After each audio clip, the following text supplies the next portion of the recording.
Hi everyone, Stepan here. I'm going to show you game 2 from the World Chess Championship, and before I do, I have to say this is the first time I've ever been excited about the World Championship match.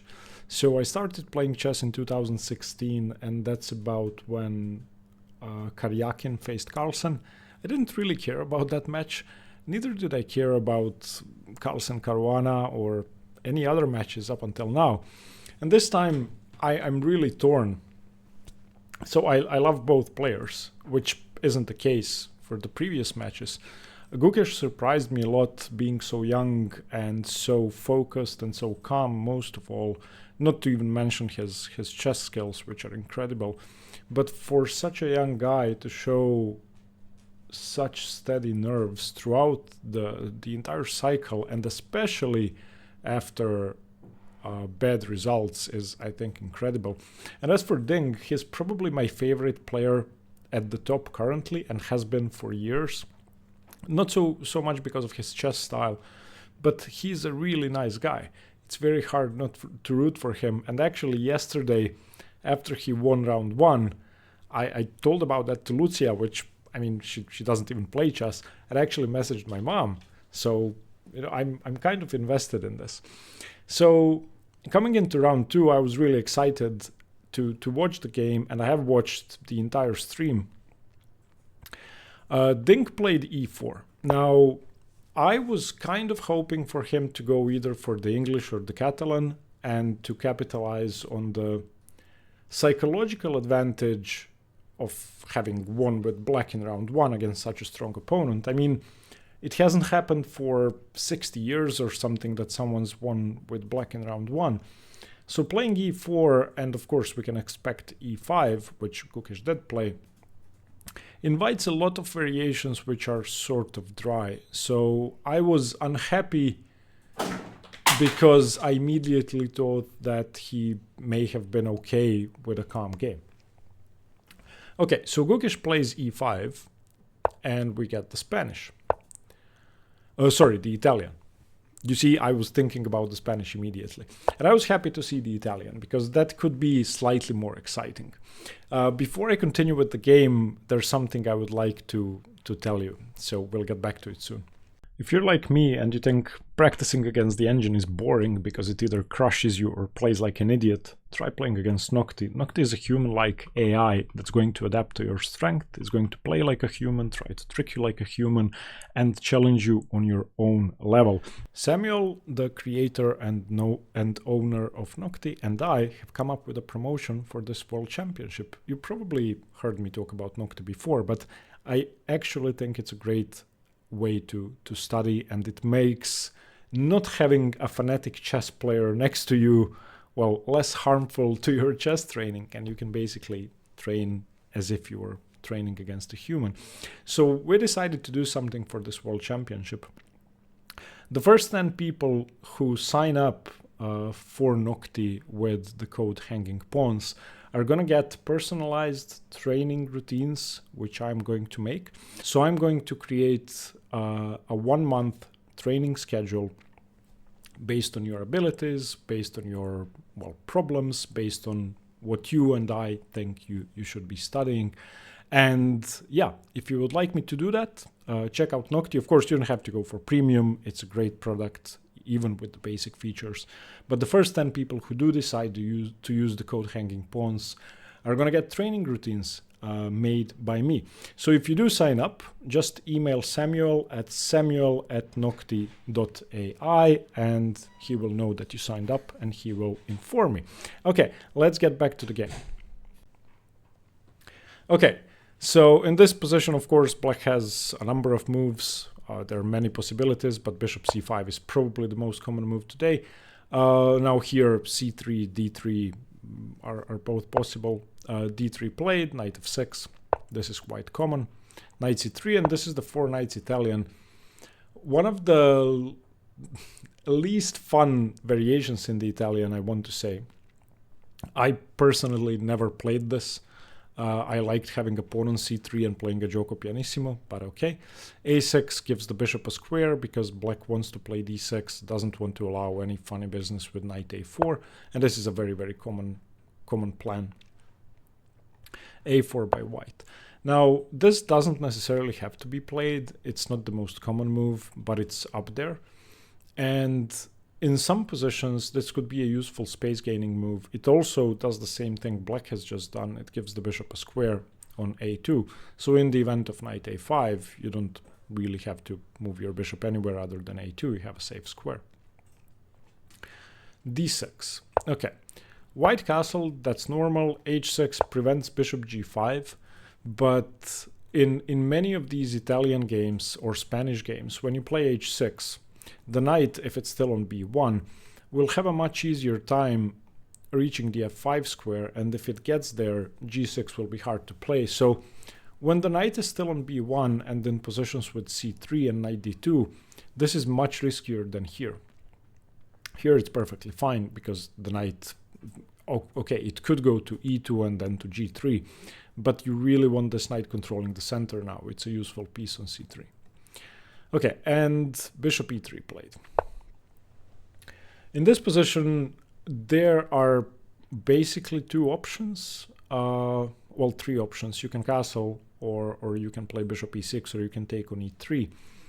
I was expecting bishop takes e3. Now, the point behind this, the point why white plays bishop e3, is to cover the f4 square and to prepare d4. So normally, you don't really want to take on e3. This isn't a bad doubled pawn. It's covering the two most important squares in the position at the moment, d4 and f4. So after something like castles and knight d5, this would have been fine. I mean, white isn't going to play d4 just yet. c3 has to be played, and then d4, and then maybe e4 is weak. And of course, black isn't getting a knight to f4, but yeah, I think as black, I would choose to go for this because I don't see an immediate downside. It seems cleaner, your structure is safe. But bishop e6, and Gukesh does the same thing. And now here, if you turn on the book, there have been two games from here, one with bishop e6, one with bishop c5, clarifying the position on the board. Now these games were played, both were played by Pragananda, but in one game he had white, in one game he had black. So kind of top level games. And of course, since Pragananda played them, I have zero doubt that Gukesh knew those games.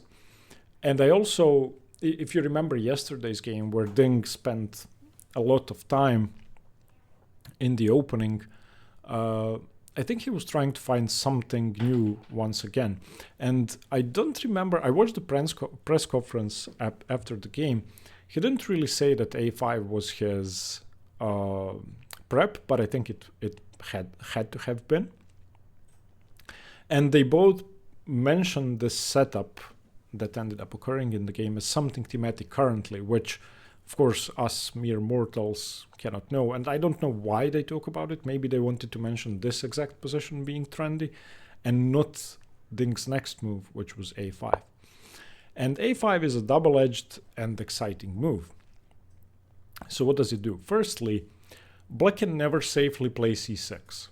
Okay, so it may sound strange to connect a5 and c6, but if you play c6, then the b6 is incredibly weak. The b6 square is incredibly weak, and the knight can already come out to a4 and then to b6, especially after a bishop trade. Also, it prevents b6 because in most cases, if b6 is played, white is of course going to take, or if b5 is played, white is going to take en passant, which is going to leave the d-pawn almost, well, not defenseless, but not defended by a pawn. So a5, even though a move like a5 means that you take on a lot of responsibility, of course your rook is tied down to the pawn, it creates a lot of potential problems black is going to have to deal with. Okay, and Gukesh played bishop takes c4. This was sort of expected.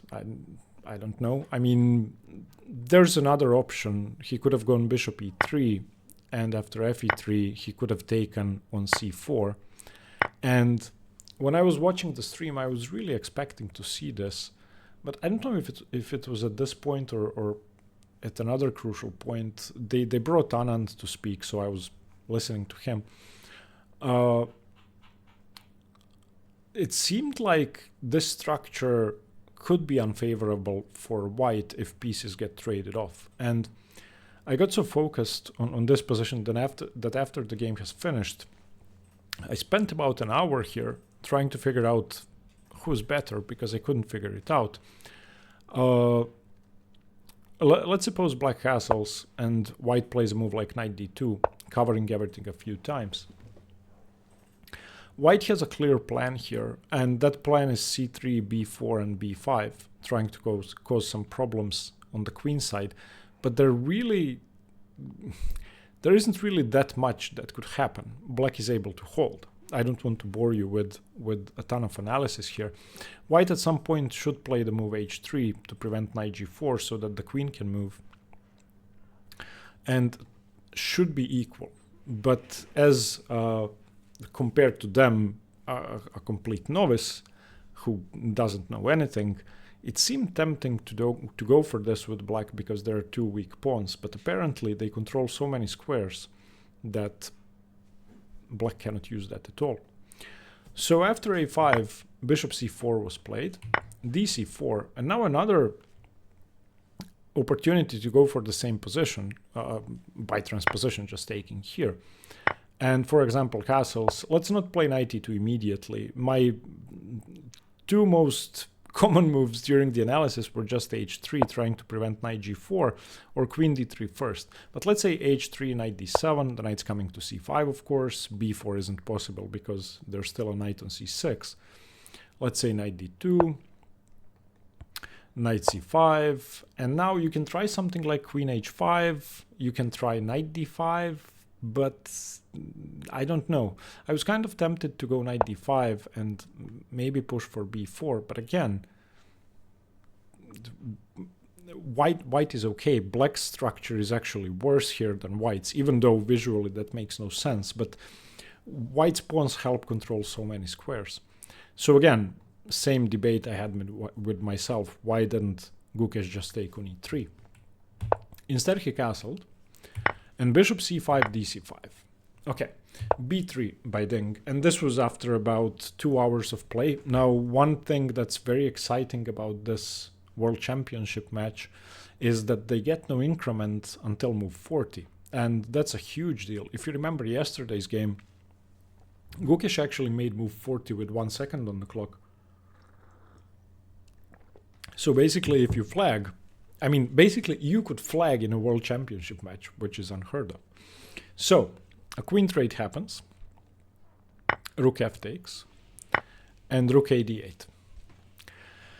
And I paused the stream at this point because I didn't want to spoil the position for myself. And I spent maybe 15 minutes trying to find a good move.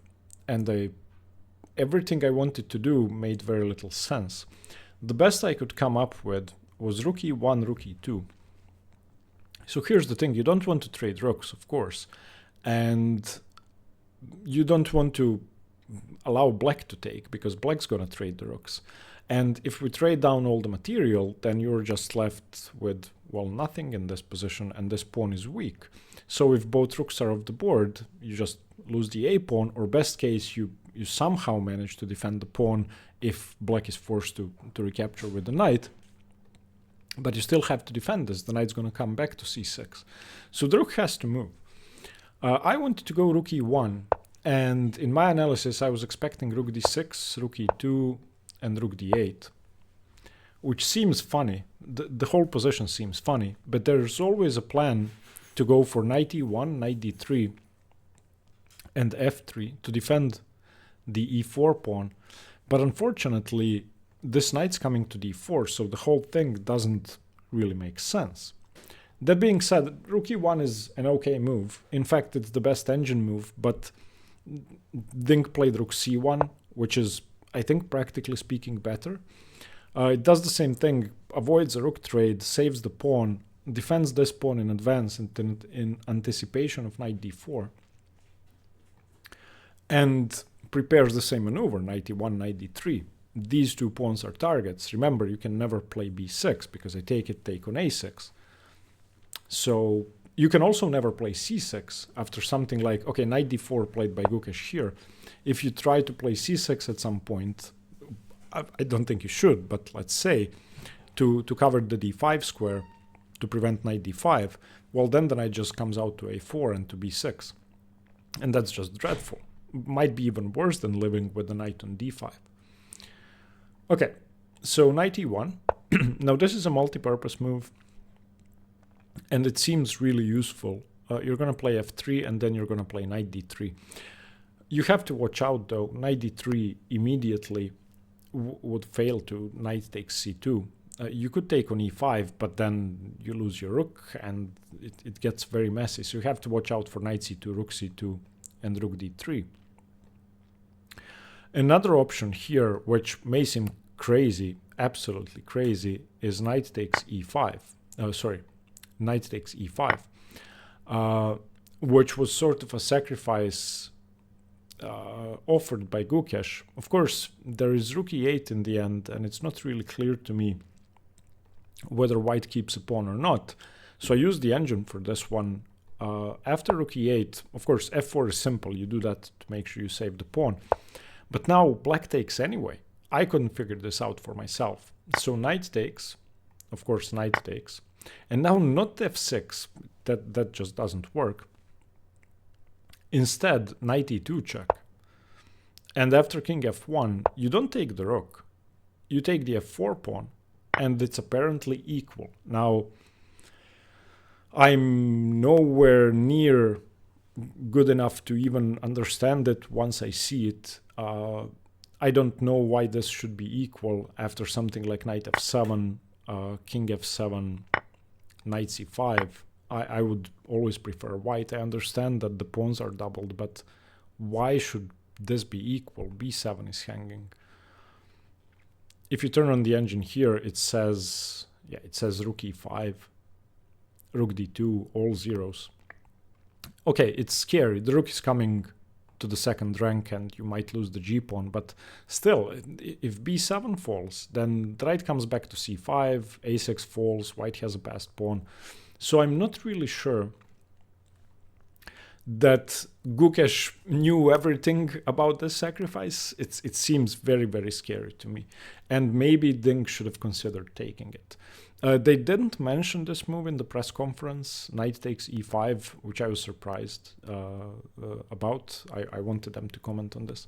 Okay, instead of taking the pawn, Ding played knight e1. Rook d6, king f1. And now David Howell, I was watching the stream with David Howell and Jovanka Huska, because I like David Howell, and Jovanka is nice too, plays the Caro-Kann, so my kind of people. They kept referring to this position as slightly better for white. They kept saying that Gukesh is suffering or could suffer, and I think that's understandable because white has a plan and black doesn't really have a plan. White can play knight d3, target both pawns. White can play knight d5, target the c7 pawn. Again, c6 would fail to knight a4, knight b6. And black's only reasonable pawn break is f5, which wouldn't necessarily change the nature of the position after something like f3 or even takes. That being said, it's dynamic, so maybe things would have, blown up from there.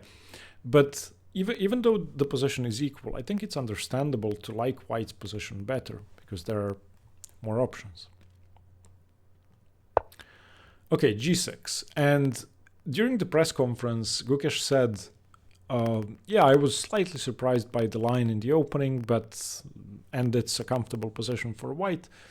But I played solid moves and, I didn't do anything risky.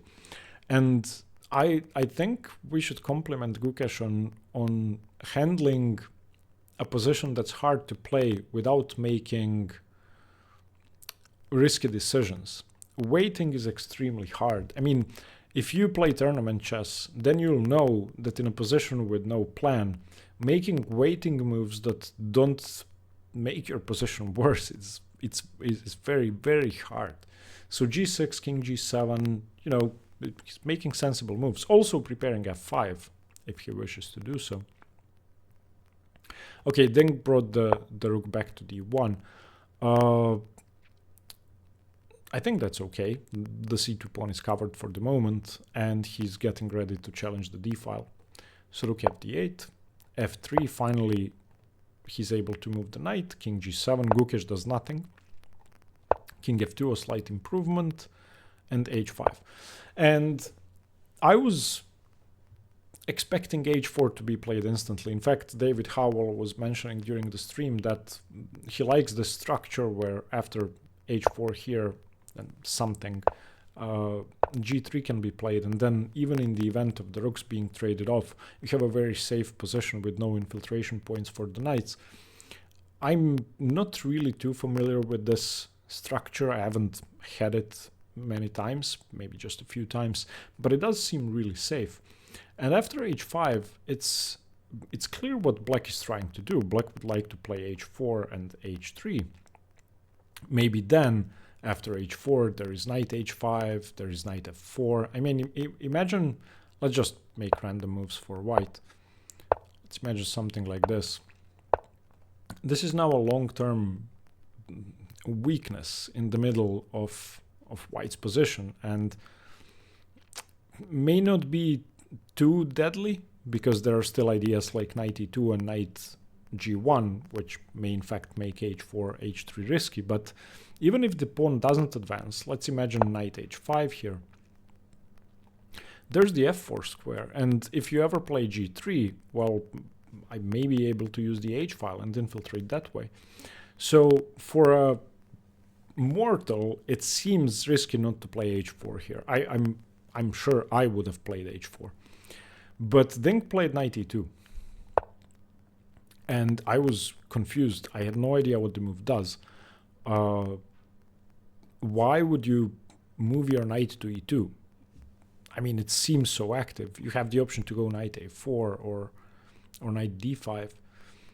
Let's just mention that if let's say h4 and c6 trying to prevent knight d5, once again, this is a very, very strong infiltration, because now what do you do?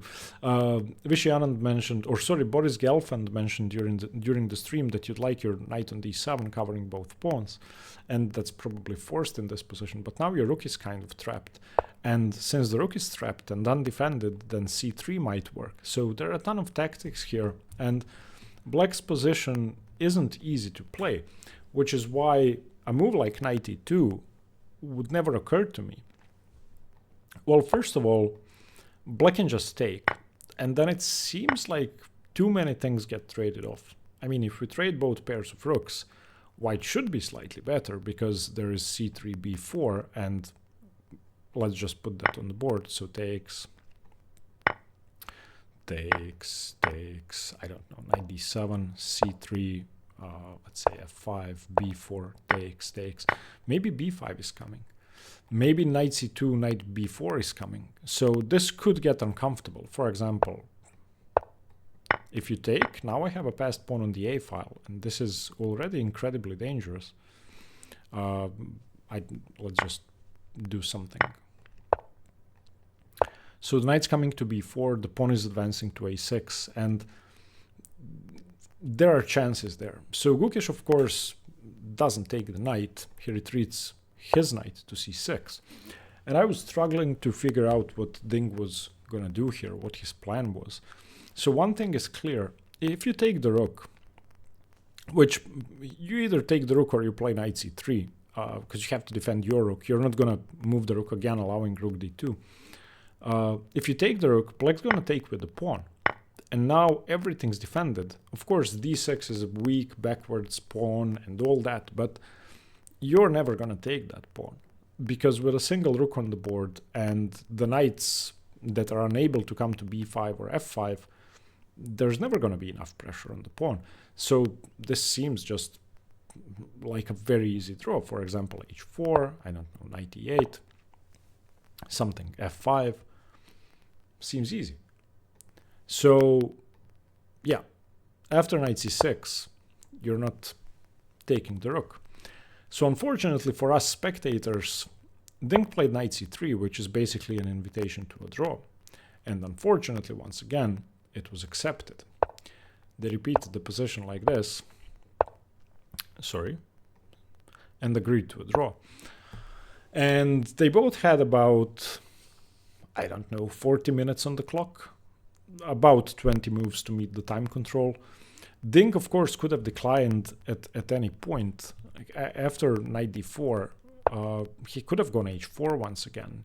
If you don't claim a draw, then it's not a draw, even though it was a threefold repetition.